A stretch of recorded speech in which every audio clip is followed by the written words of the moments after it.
Hello friends, இன்றைக்கி நம்ம என்ன பண்ண போகிறோன்னா ரொம்ப ஹெல்தி ரெசிபிங்க. அவியல் செய்ய போகிறோம். இதில் நான் எல்லா காயும் கட் பண்ணி வச்சுருக்கேன். நாட்டு காய்கறி என்னதுலான்னா கத்திரிக்காய், பீன்ஸு, கேரட்டு, மஞ்சள் பூசணிக்காய், வெள்ளை பூசணிக்காய், முருங்கைக்காய், இப்படி உருளைக்கிழங்கு, இப்படி இத்தனை காயும் நான் இதில் சாப் பண்ணி வச்சுருக்கேன். கொஞ்சமாக ஒரு சின்ன சைஸ் வெங்காயம், கருவேப்பிலை தாளிப்புக்கு. இப்போ நம்ம அடுப்பை ஆன் பண்ணிக்கலாம். அடுப்பு சூடாகட்டுங்க. இதுதான் நம்மளோட அவியல் ரெசிபி. நீங்கள் அதை ட்ரை பண்ணி பாருங்கள். பட் எங்கள் அம்மா இதுக்கு தயிரெல்லாம் ஆட் பண்ண மாட்டாங்க, சிம்பிளாக தான் பண்ணுவாங்க.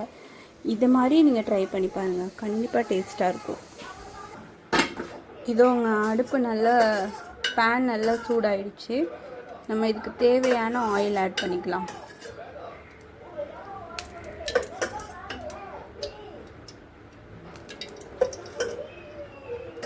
Three tablespoon oil add பண்ணியிருக்கேன்.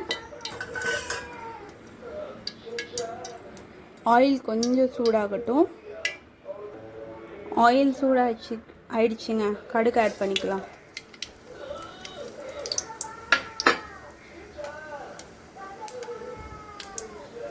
கடுகு நல்லா வெடிக்கட்டும். அது கூட நம்ம கருவேப்பிலையும், நம்ம வெங்காயம் வெட்டி வச்சுருக்கோம் பார்த்தீங்களா, அதையும் நம்ம ஆட் பண்ணிக்கலாம். கடுகு வெடிச்சிருச்சு நல்லா.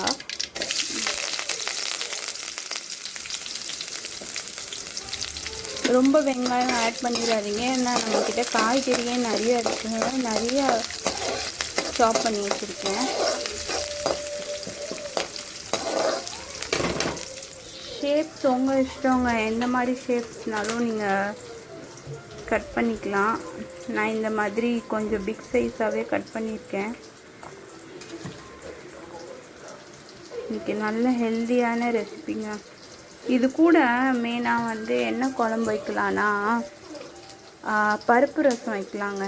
எங்கள் அம்மா செய்வாங்க, சூப்பராக இருக்கும். அதுக்கும் இதுக்கும் அல்டிமேட் காம்பினேஷன். பட் நான் இன்றைக்கி சிம்பிளாக ரசம் தான் செய்ய போகிறேன். எனக்கு இது ரொம்ப பிடிக்குங்க, இந்த அவியல் கூட்டு.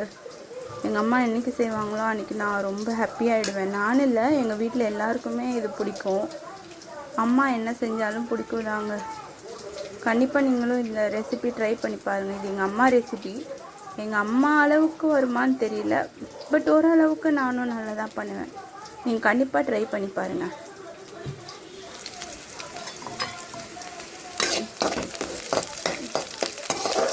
எங்கள் வெங்காயம் ஃப்ரை ஆகுது. கொஞ்சம் லைட்டாக ப்ரௌனிஷ் ஆகட்டுங்க. இங்கே பார்த்தீங்களா, நல்லா கொஞ்சம் ப்ரௌன் ஆகிடுச்சு. இந்த ஸ்டேஜில் நம்ம காய்கறி ஆட் பண்ணிக்கலாம். இதோங்க காய்கறி போட்டுக்கலாம். எவ்வளோ காய்கறினாலும் போட்டுக்கலாங்க, நல்லா இருக்கும், செம்ம டேஸ்ட்டாக இருக்கும். இந்த பச்சை பட்டாணி இருக்குது பார்த்தீங்களா, அந்த பச்சை பட்டாணி போட்டுக்கலாம், வாழைக்காய் போட்டுக்கலாம். தேவையான காய்கறி நாட்டு காய்கறியாக இருந்தால் நல்லதுங்க. இது இப்போ நல்லா வேகணும். சில பேர் குக்கரில் ஒரு விசில் வச்சுட்டு கூட காயை ஆட் பண்ணுவாங்க. நான் அந்த மாதிரி பண்ணல, ஜஸ்ட்டு இதிலே குக் ஆகட்டும். கொஞ்சம் டைம் எடுக்கும் தான் இந்த ரெசிபி, ஏன்னா வெஜிடபிள்ஸ் நல்லா குக் ஆகணும்ல. ஸோ இது கூட நம்ம என்ன ஆட் பண்ணோன்னா மஞ்சத்தூள் ஆட் பண்ணிக்கலாம். அப்புறமா இந்த காய்க்கு தேவையான உப்பு கம்மியாகவே ஆட் பண்ணிக்கோங்க. குக் ஆனதுக்கப்புறம் கூட நீங்கள் எக்ஸ்ட்ரா ஆட் பண்ணிக்கலாம். மிக்ஸ் பண்ணிக்கலாம். இப்போது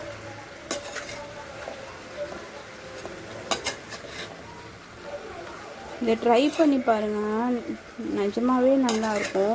இதுக்கு நம்ம பேஸ்ட் அரைக்கணுங்க, ஏன்னா நம்ம காரத்துக்கு இன்னும் எதுவுமே ஆட் பண்ணல பார்த்தீங்களா. இதுக்கு மெயினாக ஒரு பேஸ்ட் அரைக்கணும். அந்த பேஸ்ட்டு என்னன்னு சொல்லிடுறேன் நான். இப்போது இது வேகணும்னா கொஞ்சம் நம்ம தண்ணி ஆட் பண்ணிக்கலாம் அண்ட் கவர் பண்ணி வேக வைக்கலாம். ஸோ இவ்வளோ தண்ணி ஆட் பண்ணுறேங்க கொஞ்சமாக. ஏன்னா வெஜிடபிள்ஸ் நல்லா வேகணுங்க, வெந்தால் தான் அது நல்லாயிருக்கும், டேஸ்ட்டாக இருக்கும். இதோ கவர் பண்ணிக்கிறேன் நான். இதுக்கு நம்ம ஒரு பேஸ்ட் அரைக்க போகிறோன்னு சொன்னேன் இல்லைங்க, அதுக்கு தான் இது. தேங்காய் ஒரு அரை மூடி தேங்காய் எடுத்துருக்குறேன். அதுக்கப்புறம் இவ்வளோ பச்சை மிளகாவான்னு நினைக்காதீங்க, இந்த பச்சை மிளகா காரமே இல்லைங்க. எவ்வளோ லாங்காக இருக்கும் அவ்வளோ காரம் கம்மிங்க. இதே குட்டி குட்டி பச்சை மிளகானா. ஹாய் ஃப்ரெண்ட்ஸ், இப்போ நான் உங்ககிட்ட இந்த அவியலுக்கு தேவையான ஒரு பேஸ்ட் அரைக்க போகிறோன்னு சொன்னேன் இல்லைங்க, அதுக்கு தான் இது. இது வந்து தேங்காய் ஒரு அரை மூடி தேங்காய் எடுத்துருக்கிறேன். ஒரு 10லேருந்து 12 பச்சை மிளகா எடுத்துருக்கிறேன். என்னடா இவ்வளோ பச்சை மிளகாய் எடுத்திருக்கேன்னு நினச்சிக்காதீங்க. இந்த பச்சை மிளகாய் காரமே இல்லைங்க. எவ்வளோ லாங்காக இருக்கும் அவ்வளோ வந்து பச்சை மிளகாய் காரமே கிடையாது. அதனால தான் நான் இவ்வளோ எடுத்திருக்கேன். ஏன்னா நம்ம அவியலுக்கு இதுதாங்க காரம் கொடுக்குது. அதனால் பச்சை மிளகாய் இவ்வளோ எடுத்திருக்கேன். கொஞ்சமாக பூண்டு எடுத்திருக்கேன். இப்போ இதெல்லாம் நம்ம அரைக்க போகிறோங்க. தேங்காய், பச்சை மிளகா, பூண்டு, அது கூட நம்ம ஜாரில் என்ன ஆட் பண்ண போகிறோன்னா கொஞ்சமாக ஒரு கை அளவுக்கு ஜீரகம் ஆட் பண்ணிக்கலாம். ஜீரகம், தேங்காய், பூண்டு, பச்சை மிளகா, அவ்வளோதாங்க. இதெல்லாம் போட்டு நல்லா பேஸ்ட்டாக அரைச்சி எடுத்துகிட்டு வந்துடலாம். சாரிங்க, எனக்கு ஒரு சில ஃபூட்டேஜே காணும், அது எப்படி போச்சுன்னு தெரில. இதில் வந்து நம்ம அரைச்சி வச்ச பேஸ்ட்டும் ஆட் பண்ணிட்டோம். இப்போ பார்த்திங்கன்னா அது நல்லாவே குக் ஆகிடுச்சு. இந்த மாதிரி குக் ஆகிருக்கணும், வெஜிடபிள்ஸும் குக் ஆகிருக்கணும் அண்ட் நம்ம அரைச்சி வச்ச பேஸ்ட்டும் குக் ஆகிருக்கணும். எல்லாமே நல்லா குக் ஆகிடுச்சு. நான் அந்த ஷார்ட்டை தேடினேங்க, எனக்கு கிடைக்கல, சாரி. பட் இந்த மாதிரி நீங்கள் ட்ரை பண்ணி பாருங்கள், அல்டிமேட்டாக இருக்கும். வெறும் சாதத்து கூட நீங்கள் வந்து இந்த அவியலை வச்சு சாப்பிட்லாம். நான் பார்த்தீங்கன்னா சைடு பை சைடு சாதமும் அடுப்பில் வச்சுட்டேன். ஸோ நீங்கள் வந்து இதை செஞ்சுட்டு இருக்க டைம்லேயே அதை ஆட் பண்ணிட்டீங்க. சாதம் அடுப்பில் வச்சு சாப்பிட்டு பாருங்கள் சூடாக. கண்டிப்பாக இந்த ரெசிபியை ட்ரை பண்ணிவிட்டு எப்படி இருக்குன்னு கமெண்ட்டில் சொல்லுங்கள்.